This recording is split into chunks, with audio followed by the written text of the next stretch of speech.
The Nigerians have a medication or an ointment they call aboniki. Aboniki, I think it's also in Ghana in some parts of the world.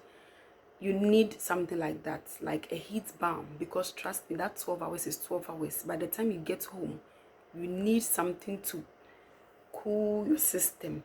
So you need a boniki or a heat balm, something that is hot, like a deep heat, to massage your body, to make you ready for the next shift. So get things like that. Also get your first aid items like your paracetamol, your ibuprofen, all those petty painkillers that you can bring. You will need it, because by the first 2 to 3 weeks you haven't yet registered with your GP, and if you are not well, you can either call 111, but if it's not something that is so urgent, you need to go to A&E, you need to have your first aid kit handy to help you. And even sometimes when you are registered with the GP, seeing the GP, by the time you get to see your GP, you are already well, like you would have recovered. So get your things handy. Get your things handy and keep yourself running to be fit and to be strong for yourself and for everyone around you.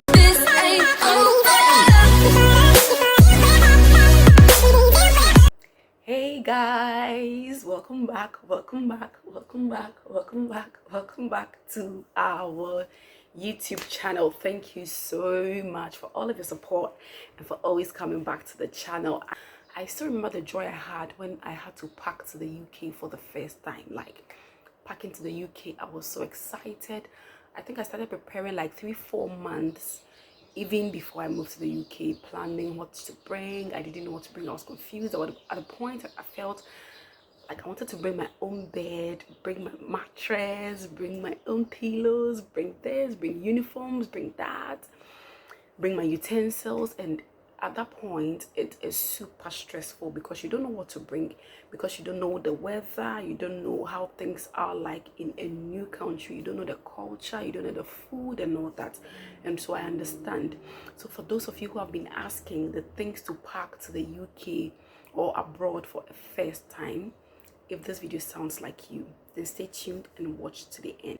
Without much ado, let's dive right into the video. So because of the COVID and things that are happening all over the world, there have been changes in the UK travel systems, especially when you get to the UK borders. There are some documents you need to present and to show, and so things have changed. We need all to be abreast with it, but before parking and everything, you need to prep. You need to know the airlines you are going to be traveling with. You need to know their requirements, the number of kilos they accept or they admit on their planes. So most of the airlines will give you 23 kg so 2 of 23 kg bags. You need 2 of them, and you need a backpack or a hand luggage. Make sure that your bag itself is not too heavy, because if your bag alone weighs like 10 kg, it means you only have 13 kg of things to put in the bag. So take a lighter bag that can accommodate a lot of things in it. I always say keep it simple, keep it real, because in the UK there are a lot of things you are going to get. This is where the quality things are. The designers, the designer outlets. Talk about the Nikes, the Adidases, the Mary Kays, whatever, from hair to toe. Everything designer can be gotten in the UK. So you don't need to stress bringing so many things. But the difference is the things we bring from home are a bit cheaper. And I recommend that if you are coming for the first time and you don't want to spend lots of money buying, you have to save. At least for your first 6 months or 3 to 6 months, you have to put some money down. That can be like a foundation or like a backbone or whatever you want to call it. So you don't want to be buying and oh gosh, you buy. If you do that, your money is going to run out in no time. So bring the most essential things that you think you will need up to a point. And then when you are financially stable to buy the things you need from here, you can buy them. So to begin with, let's talk about money. How much money do you need to bring to the UK? Honestly, it solely depends on you and how you spend, or how you spend literally, and whether you are coming alone or coming with family. So I know people who came together with their family, with their spouses and kids all together at once, and with that it is super expensive. That is why they do not advise you, or we do not advise you to do things that way. But well, some people are capable of doing it. I know a couple of people who have done that. They came together with their family all at once, and it is very expensive because your rent can be, with family, you should be looking at around £1,000 to £1,002 per month. You'll be feeding with about £500 per month. If your children will be going to school, you have to put all these things into consideration. So it's advisable you come first. If you are alone, trust me, £100 can be able to feed you within the first month until you have your first salary, which is usually by 4 to 6 weeks. You should have your first salary. £100 will be able to feed you, get you good food to eat, because you already have your clothes and everything. It can feed you till you get your first hand salary. But the money, this money needs to be in pounds. You do not keep it in your local currency, otherwise you can't use it when you get to the UK. So it's advisable to change it back home before you come here. So you change it into pounds and you keep it safe and secure, preferably in your hand luggage before you get to the UK. The next most important document is your passport, because your passport has your visa in it that shows that you have the permission to enter into the UK. And if you are coming on a tier 2 visa, your passport is accompanied with a letter called the BRP letter, which is the letter that you use to claim your BRP when you get into the UK.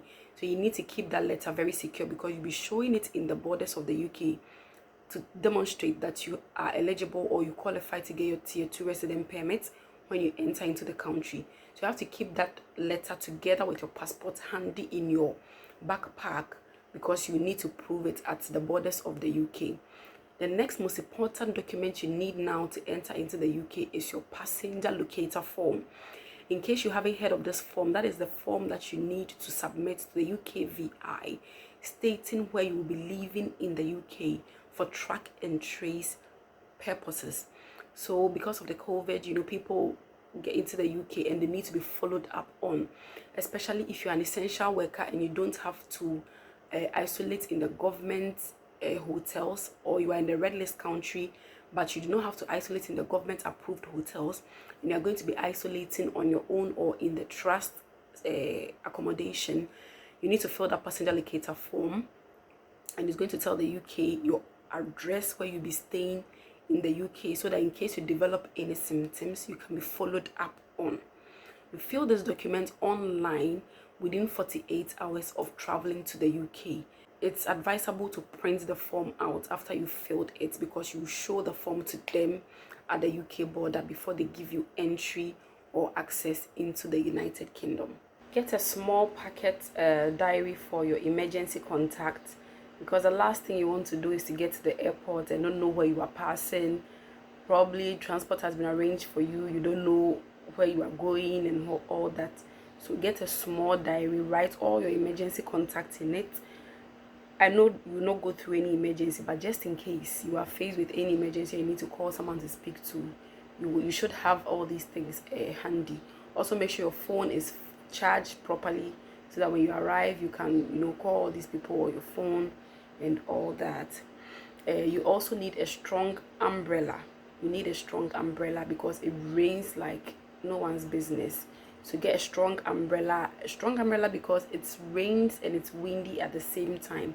So you can be holding an umbrella that the wind will carry away, and yourself, the wind wants to carry you away. How much more your umbrella? So get a correct umbrella, a strong one, so that you can hold on. If you are also a Christian or a religious person, get your religious things handy. So your devotional books, your Bible. Don't forget about God. Don't think you've gotten money or you've settled or you are coming to make money or whatever. Like, without God, your life will be miserable. Or without whoever you are serving. I believe in God, that's why I'm using God. Without God, your life will be miserable. You can come here, you'll be depressed. So you need God. So don't forget about God. If you have your music and things, I love music and things that keep me, I want to be hearing music and all that. So I had loads of music and collections on my phone and on my gadgets before I came. So keep your religious, keep in touch with God. Things that will keep you in touch with God should also be closer to you. So you have your money, you have your passport, you have your passenger locator form, you have your documents. Trust me, you are coming to the country of pen and paper. a country where paperwork is really, really crucial. Paper is really celebrated in the country. So you have to pack every document packable. Pack every document packable. If you have resigned from work, the letter of resignation, keep a copy. Keep copies of everything. Print every email out. So your CBT email should be out, your OET or OSCE or your decision letter, your IELTS results, everything, every email that is a communique or that has been exchanged between you and your employer should be printed out. Print it out because nobody will have time to be looking on your phone. So print it out as evidence just in case you are asked. Print every single email out from the documents you use to apply for your visa, everything, including receipts, because you don't know who will ask you what and you don't want to be found wanting. So keep all your documents intact, put it in your backpack and let it be closer to you whilst you are on board on the flight.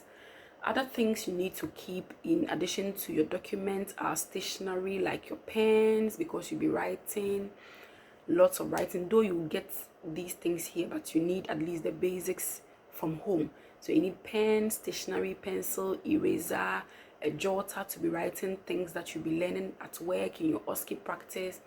When you're going out socially, you need a small book with you to be right. That was what I did. I was writing addresses and all that of things that I'm not familiar or conversant with. And that is another way of also learning fast. So you need a small jotter, a pen, a pencil, an eraser.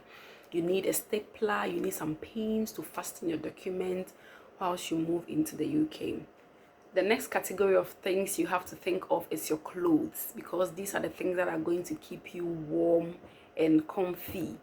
And so because the UK is a very cold country, and depending on the time of the year that you are going to be traveling, so if you are coming between September, October to February, you should expect to be greeted with a very harsh and cold weather that is not going to joke with you at all. But if you are coming in between May, June, July to somewhere around August, you know that you are coming to meet the summer where the sun is high and everything is beautiful. And so you don't really have to bother with bringing so many thick clothes. Even with that one, in summer, depending on the country you're coming from, if you're coming from a very hot country like where I came from, then you still have to prepare some bit of warm, heavy clothes. So you need at least one heavy jacket. You need high neck shirts or turtleneck tops.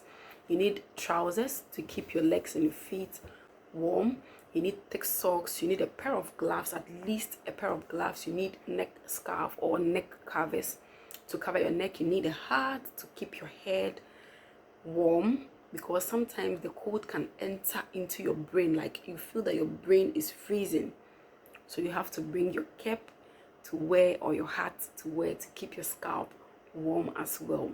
The other basic things which I will not go much into are your underwears, your indoor slippers and all those bits. You can choose not to bring any indoor work uniform. Work uniform, because your work will give you uniform, and you don't need to worry about bringing scraps or anything. Your work is going to give you uniform, but you need to bring your own shoes, and I recommend that you bring shoes that have memory foam in them, because trust me, the 12-hour shift we are talking about is really 12 hours. Like, you're going to feel it.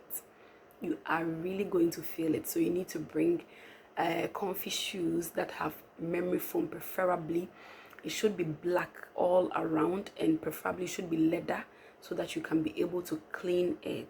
Your hair products are very essential, because trust me, you can get good salons here, especially now that we are out of lockdown and things are bouncing back. Salons are open. You can get a place to fix your hair, but that is not a good thing to do when you first come, because it's going to cost you some money. So I recommend and I advise that you bring your own things. If you know how to do hair, that is a very great chance and opportunity for you to make good use of yourself. Like, aside your nursing skills, make good use of yourself. There were a lot of things I didn't know how to do, but as I said earlier, I am still learning. So now I'm learning how to fix my own hair. I had people that helped me to do it, but time will not permit any of us, because we are all running about like headless chicken. If you are off duty, the person is on duty, and you can't, get time to always go to people to help you do your hair. So you have to do your own hair. Like this hair that I have on, I just did it. I did it. I did it. No matter how it is, I did it. And it can keep me for like 2 days, which is okay. By 2 days, I'll change it to a different thing. You can also bring your hair extensions. Hair extensions, so you have your weaves, you have your wig caps, you have your ponytails like this, you have the long, you have the bob, you have the curly. Bring things that will keep your hair, because the weather is dry and the least thing you want to do is to leave your hair exposed for the weather to break it down. If you have a natural 4C hair like mine, bring things that will keep your hair like in shape, because you don't want to be leaving your hair flying all around at work. You don't want to look unkept. That is the last thing you want to do. You have to look good at work, everywhere. So bring things here, your styling gels, your combs, your ribbons, your crochet pins. You can bring a hand dryer, a portable one if you want, but if you want to buy it here as well, you can buy it here. So these things are things that will help you to keep your hair bonnet, your hair scarf, and all those things, beautiful hair bands to keep your hair very good and in shape. The next category of things are your skincare products. So we have things that helps our African skin. But once you get here, because the weather is dry, this doesn't happen to everyone, but I went through that phase. My skin was really getting dry. It was always white. The pomade I bought wasn't helping at all. So I had to change to recommended pomades that people recommended to me. My colleagues recommended to me when I moved here, and that is what I've been using till now.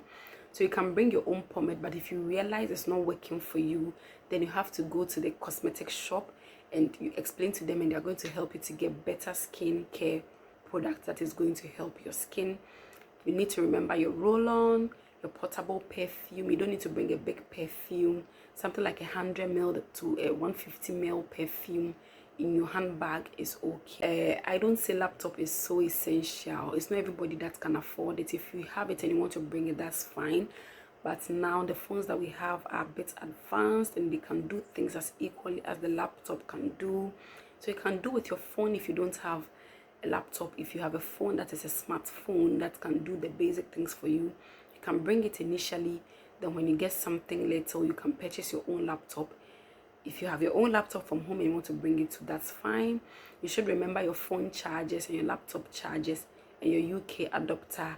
So you need a UK adapter to be able to use your accessories. The last but not the least of categories of things I'm going to be talking about is food items. Trust me, if you are a food lover like myself, the last thing you want to do is to starve. Especially you are going to be in isolation for 10 days and you have to eat, you have to feed well. Sometimes your trust give you food for some number of days when you first move. Because of the COVID, the trust are changing their ways of welcoming their overseas nurses. So sometimes they'll give you food that can last you for about 3 days. But ask yourself, is this food something you can eat? Sometimes it's not something you can eat. You see the food, but you can't eat it. So it's advisable you bring something you can eat. So some little, things for stew, soup, your shito, your gari, these things now. I don't want to be mentioning them, like these small food stuffs. You need to be bringing them. I remember when I was coming, I brought Fanti Kinky. If you're a Ghanaian, you know Fanti Kinky. I brought my Fanti Kinky with my shito and my stew things. Like, I am not here to joke. I am here to eat. So bring some food stuffs to also keep you, prevent you from going hungry and looking emaciated. By the time you come out of isolation, you feel like the whole world has given up on you. That's the last thing you want to do. So eat well whilst you are in isolation, and then look good. When you get into the UK, try to arrange to get a UK SIM card. This will help in your communication with your trust or your care home or whatever, your friends from home and from within the United Kingdom. Get a good SIM card. You get a UK SIM plan that will keep the SIM running so that you can communicate with other people. I wish you all the very best in your transition from your home country to the UK. See you at the top. Is bye for now.